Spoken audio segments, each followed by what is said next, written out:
7월 20일 월요일, 오늘 우리에게 주시는 하나님 말씀은 열왕기상 11장 9절부터 13절까지 말씀입니다. 열왕기상 11장 9절부터 13절까지 말씀 함께 봉독합니다. 솔로몬이 마음을 돌려 이스라엘의 하나님 여호와를 떠남으로 여호와께서 그에게 진노하시니라. 여호와께서 일찍이 2번이나 그에게 나타나시고 이 일에 대하여 명령하사 다른 신을 따르지 말라 하셨으나 그가 여호와의 명령을 지키지 않았으므로 여호와께서 솔로몬에게 말씀하시되 내게 이러한 일이 있었고 또 네가 내 언약과 내가 네게 명령한 법도를 지키지 아니하였으니 내가 반드시 이 나라를 네게서 빼앗아 네 신하에게 주리라. 그러나 내 아버지 다윗을 위하여 네 세대에는 이 일을 행하지 아니하고 네 아들의 손에서 빼앗으려니와 오직 내가 이 나라를 다 빼앗지 아니하고 내 종 다윗과 내가 택한 예루살렘을 위하여 한 지파를 네 아들에게 주리라 하셨더라. 아멘. 이 말씀 하나님 말씀입니다. 오늘도 말씀으로 또 기도로 이 하루를 시작하는 여러분의 삶 가운데에 하나님의 도우심과 인도하심이 또 형통의 은혜가 충만하시기를 주님의 이름으로 축원합니다. 1절에서 8절까지는 그 이방 여인들과의 정략 결혼으로 인해서 솔로몬 왕국의 이 우상 숭배가 이제 범람하는 그 내용을 우리가 봤고요. 오늘 본문에서는 이러한 솔로몬의 그 타락에 대해서 하나님의 진노하심, 심판, 그리고 이제 이스라엘이 그 심판으로 인해서 분열될 것을 예고하는 그 내용을 담고 있습니다.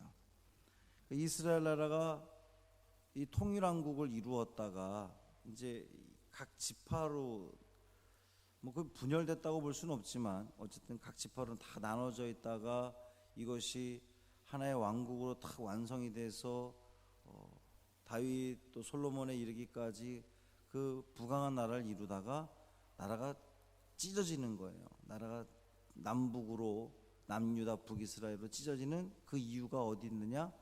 바로 이 솔로몬의 신앙적인 타락 때문에, 그런 그 솔로몬의 변절 때문에 하나님의 진노하심, 하나님의 심판의 결과라고 이야기하고 있습니다. 9절 말씀 보면 마음을 돌려 그랬어요. 그래서 이제 이 돌려라고 하는 이 단어는 손을 펴다, 내밀다라고 하는 뜻을 가지고 있는데, 왜 손을 펴고 내미냐 하면 뭔가 이렇게 얻기 위해서, 구걸하기 위해서, 뭔가 부탁하기 위해서 이 손을 피는 거거든요.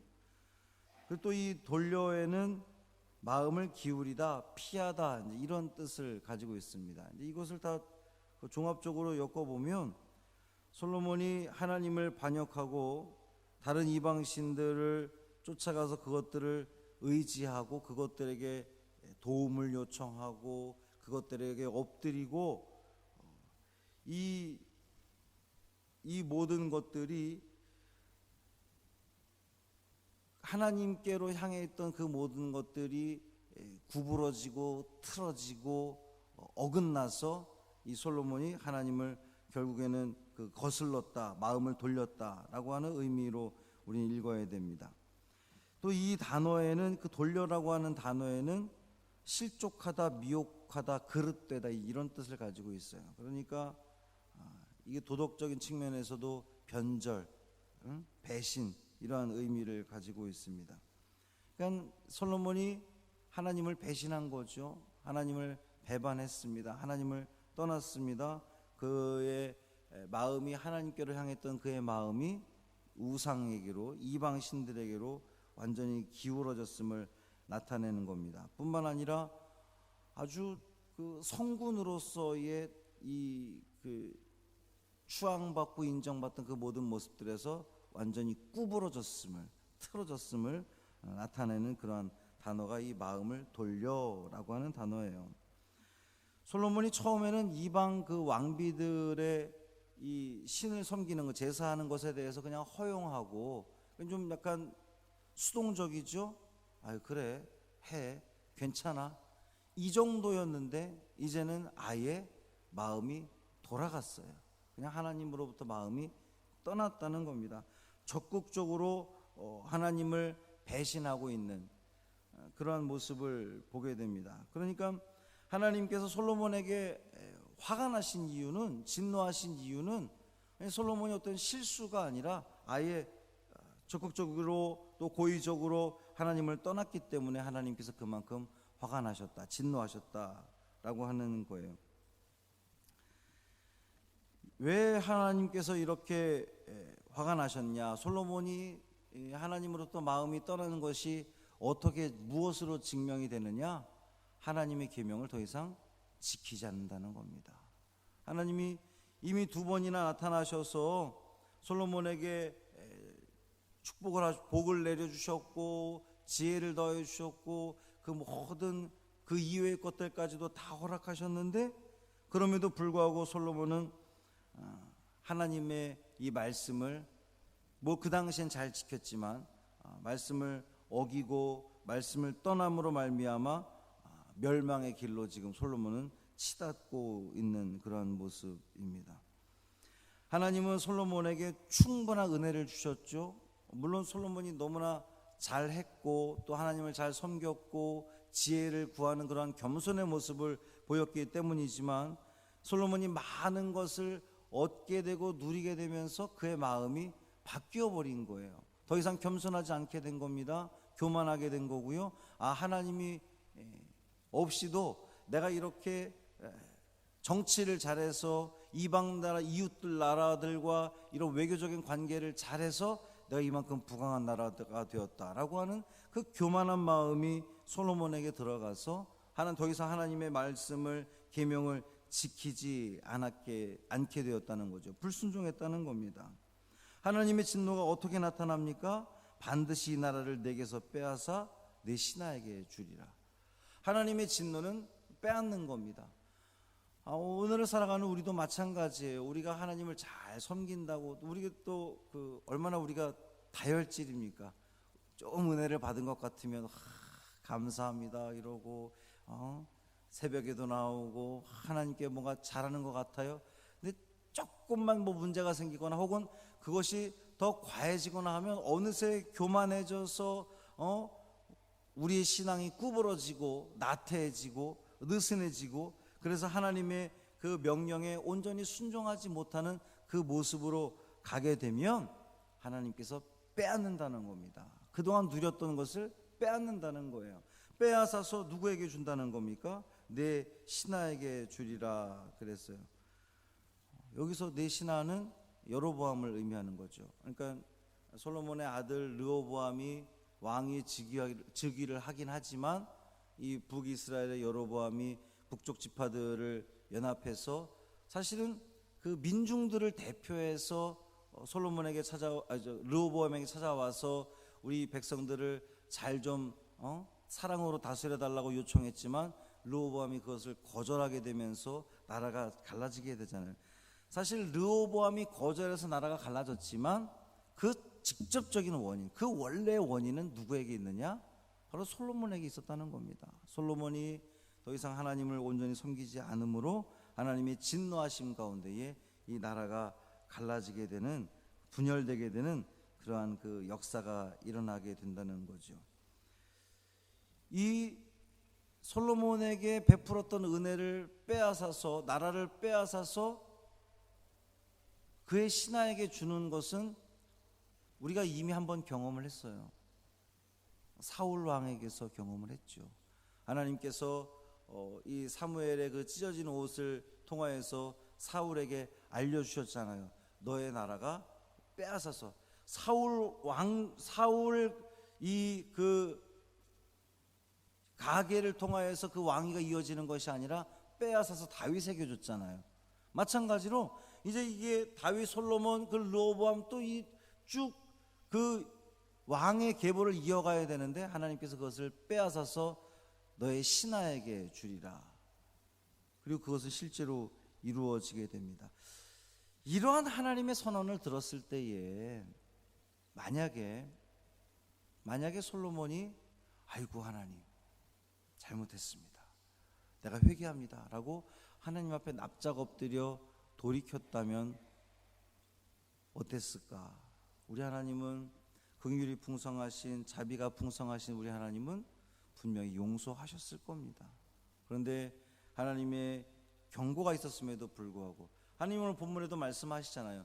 두 번이나 너에게 나타나서 복을 주지만 그럴 때마다 분명히 하나님 말씀하신 것이 네가 나를 떠나지 않고 나의 계명을 지킨다면 너의 이 후손들에게 계속해서 이 왕위를 이어가게 될 것이다.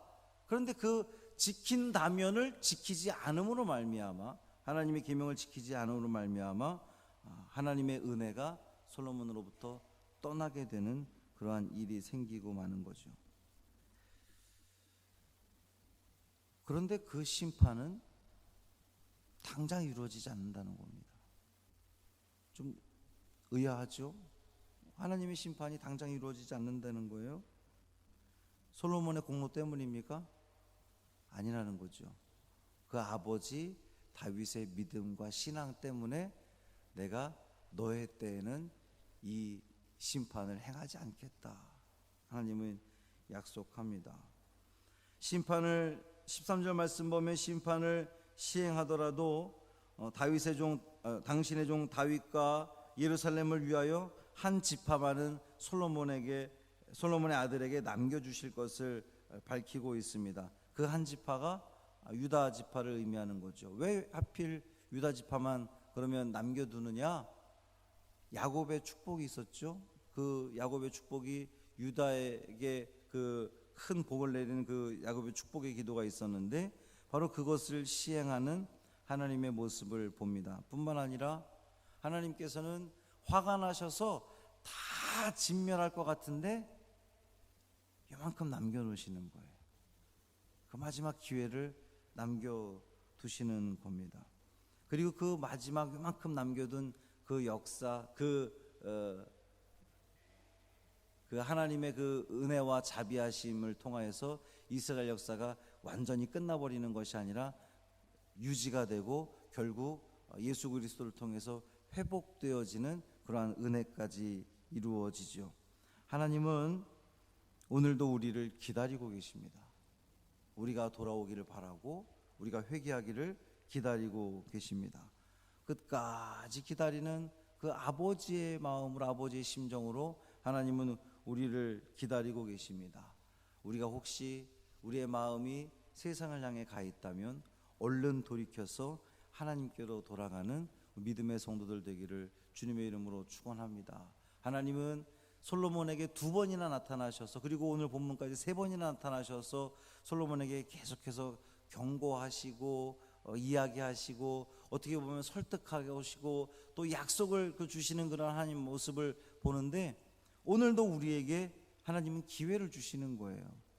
제가 이 설교를 치면서 준비하면서 마지막 멘트가, 마지막 이 구절이 어쩌면 오늘이 우리에게 주어진 마지막 기회일 수도 있습니다. 너무 무서운 이야기이기도 하지만 우리 사람의 인생이라는 것이 알 수 없기 때문에 하나님께서 오늘 우리에게 마지막 기회의 말씀을 주시는지 몰라요. 돌이키시고 하나님 앞에 온전히 서시고 우리의 그 잘못되었던 모든 관계들을 다 정리하시고 주님 앞에 온전히 섬으로 말미암아 하나님께 영광 돌리는, 또 주님으로부터 쓰임받는, 버림받지 않는, 빼앗기지 않는 그 은혜를 충만히 누리는 이 하루 되기를 주님의 이름으로 축원합니다. 할렐루야. 살아계신 아버지 하나님 고맙습니다. 하나님의 은혜 가운데 이 새벽에도 우리를 깨워주시고 주의 성전에 나와서 주님을 찬양하며 또 우리 가정에서 말씀을 통해서 이 하루를 시작하게 하시니 고맙습니다. 주님, 그토록 하나님을 잘 섬겼던 솔로몬, 그가 교만하고 또 그의 마음이 하나님으로부터 떠남으로 말미암아 하나님의 진노를 사고 심판을 받게 되는 그러한 모습을 보게 됩니다. 다 빼앗기고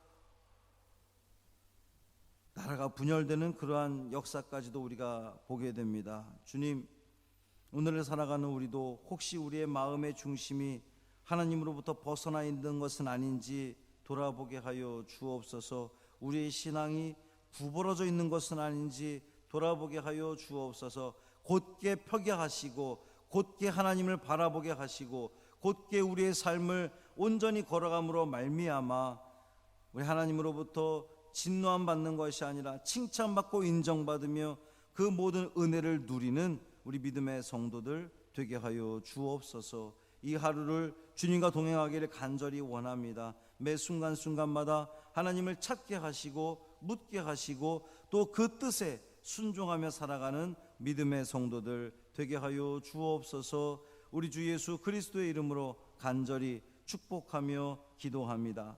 아멘. 하늘에 계신 우리 아버지여, 이름이 거룩히 여김을 받으시오며 나라가 임하시오며 뜻이 하늘에서 이루어진 것 같이 땅에서도 이루어지이다. 오늘 우리에게 일용할 양식을 주시옵고 우리가 우리에게 죄 지은 자를 사하여 준 것 같이 우리 죄를 사하여 주시옵고 우리를 시험에 들게 하지 마시옵고 다만 악에서 구하시옵소서. 나라와 권세와 영광이 아버지께 영원히 있사옵나이다. 아멘.